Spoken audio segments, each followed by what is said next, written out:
guys, my name is Jessica Connell. I'm with Midsummer Media, and today I'm going to be showing you how I created this high drama black and white photograph that I do for a lot of my senior photography clients.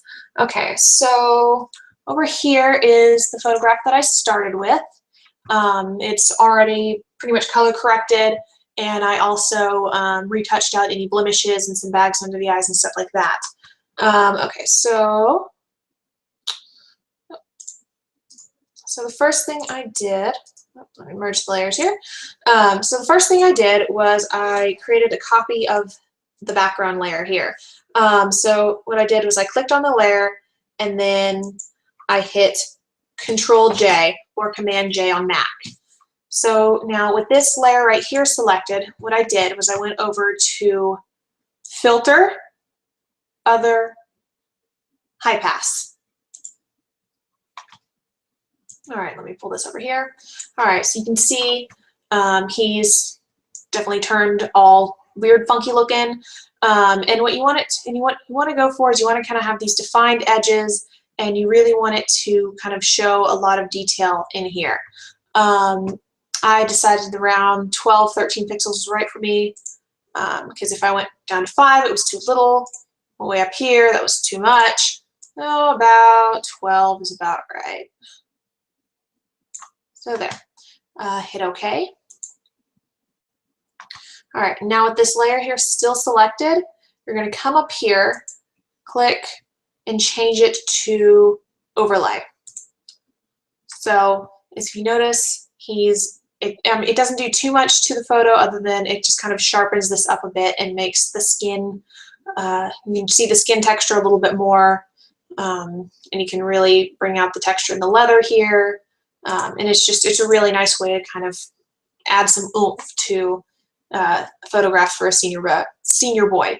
All right, so now what I'm going to do is I'm going to go in and I'm going to click here, click right here again, go Hue, Saturation. And what I'm just going to do is desaturate. That's it. I know that's not much, but really that's all you really need to do. Okay, now I'm going to go in and I'm going to play with curves a little bit on the entire photograph. So what I really want to do with this, so I want to kind of leave the whites where they are, and I want to just crush the blacks just a touch, just to add a little bit of oomph. And I kind of want to lower the midtones as well, just to add, just so you can see the skin tone a little bit better.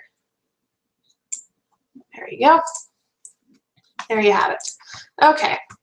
And now what I like to do is I just kind of like to group these. Just get out of the way. I don't know why. It's just my personal workflow, but that's what I do. Okay.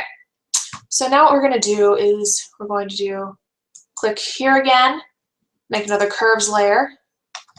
We're going to grab right here and we're going to pull it down dark. About right there. Yeah, that's good. Okay. Put it up, and what we're going to do is we're going to rename it.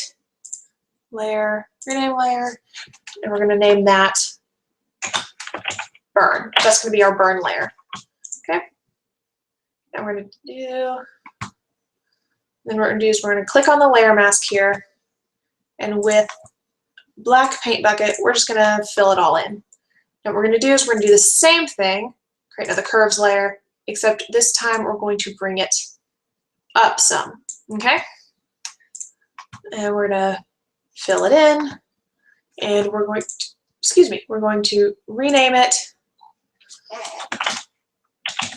Dodge. So now we have our dodge and burn layers.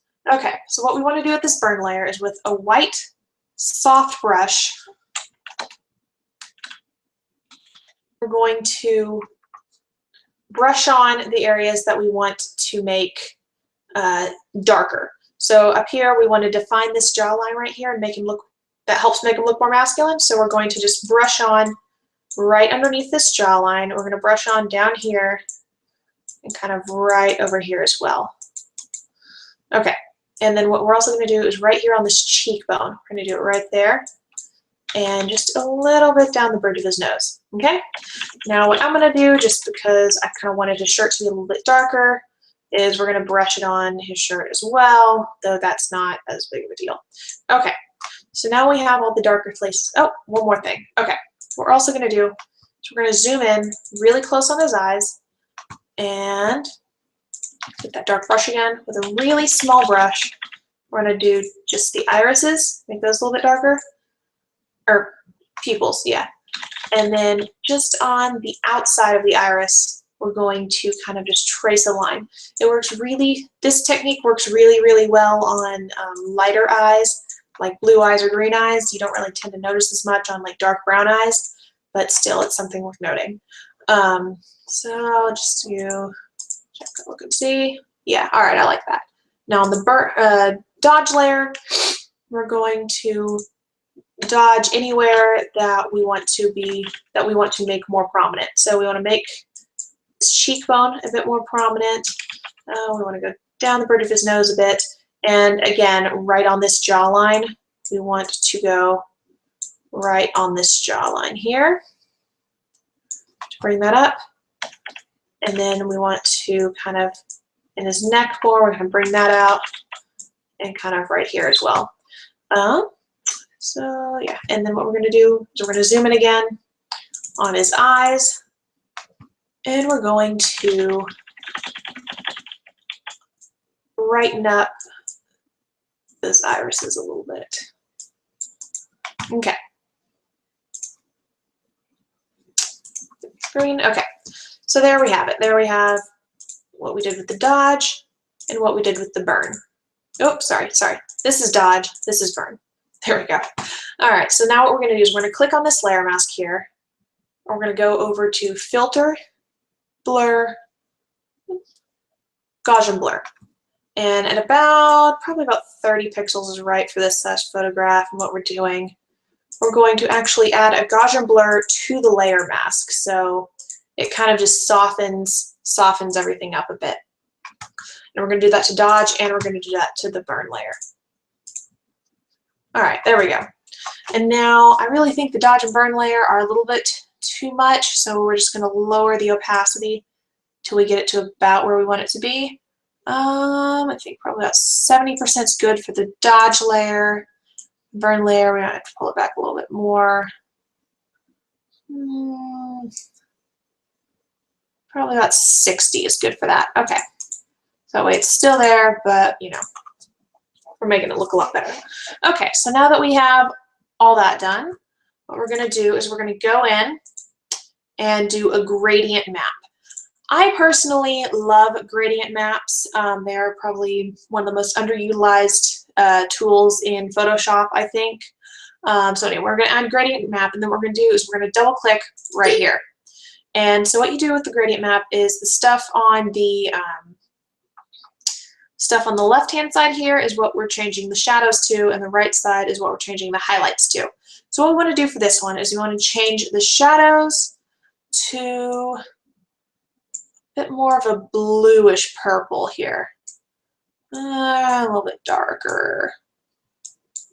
About right there. Kind of want it to be a kind of a purple that's a bit more on the blue side. Hit OK. And then for the highlights, what we're going to do is we're going to change it to kind of a peachy orange. Bring that up there. Okay. Not quite that much. Okay. Hit OK. Hit OK. All right, and close that. And then what you're going to do is right here, I'm going to switch it from normal to soft light.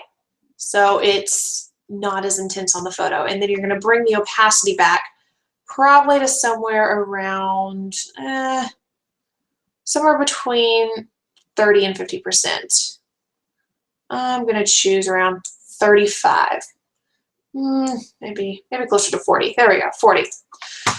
And there you have it. Really not too difficult, but definitely creates a nice dramatic photograph, especially compared to what we had before. Yeah, so if you like it, please subscribe to my channel. You know, like me on Facebook, you know, follow me on Twitter, everything else, blah, blah, blah. Subscribe to my channel, and I will keep posting photographs. Please like this video, comment, everything else. All right, thank you so much. Talk to you later. Bye.